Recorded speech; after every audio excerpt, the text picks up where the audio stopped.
Hey, second graders. We are going to read the next chapter from Sideways Stories from Wayside School. Yesterday we learned about Mrs. Gorf. She turned kids into an apple and then she turned herself into an apple. And then someone ate her. Today we're going to read a new chapter about Mrs. Jules.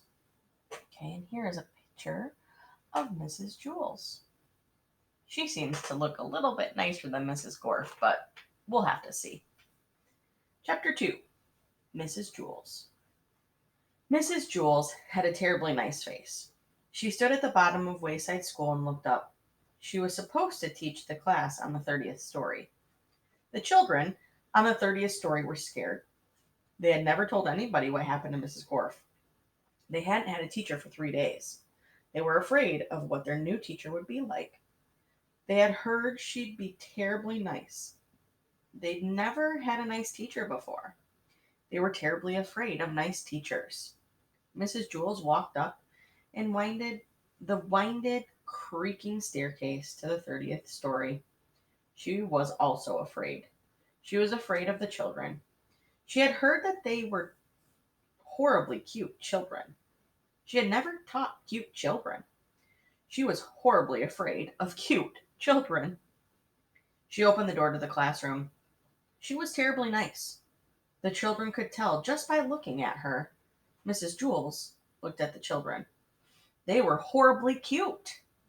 In fact, they were much too cute to be children. I don't believe it, said Mrs. Jules. It's a room full of monkeys. The children looked at each other. They didn't see any monkeys.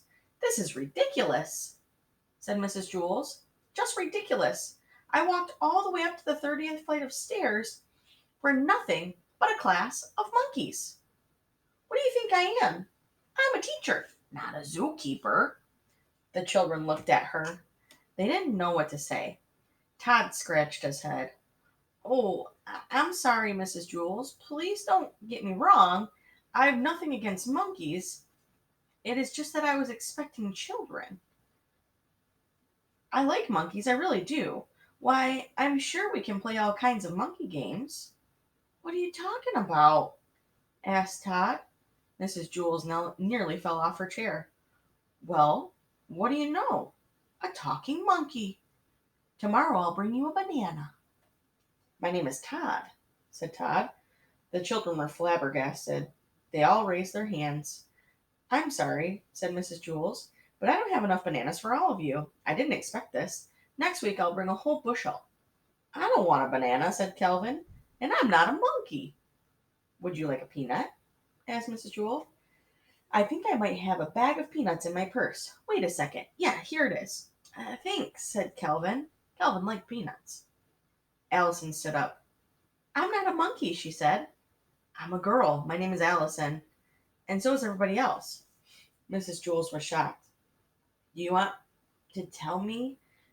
Do you mean to tell me that every monkey in here is named Allison? No, said Jenny. She means we're all children. My name is Jenny. No, said Mrs. Jules. You're much too cute to be children. Jason raised his hand. Yes, said Mrs. Jules. The chimpanzee in the red shirt. My name is Jason, said Jason, and I'm not a chimpanzee. You're too small to be a gorilla, said Mrs. Jules. I'm a boy, said Jason. You're not a monkey? Asked Mrs. Jules. No, said Jason. And the rest of the class, they're not monkeys either, asked Mrs. Jules. No, said Allison. That is what we've been trying to tell you. Are you sure? Asked Mrs. Jules. We'd know if we were monkeys, wouldn't we? Asked Calvin. I don't know, said Mrs. Jules. Do monkeys know that they're monkeys? I don't know, said Allison. I'm not a monkey. No, I suppose you're not, said Mrs. Jules. Okay, in that case, we have a lot of work to do. Reading, writing, subtraction, addition, spelling. Everybody take out a piece of paper. We will have a test now. Jason tapped Todd on the shoulder. He said, Do you want to know something? I liked it better when she thought we were monkeys. I know, said Todd. I guess it means she won't bring me a banana. There was no talking in class, said Mrs. Jules. She wrote Todd's name on the blackboard under the word discipline. And that is the end of the chapter about Mrs. Jules. Huh. What do you think about Mrs. Jules? Why do you think she thinks the kids are monkeys? Ooh, make that prediction, and I'll see you next time.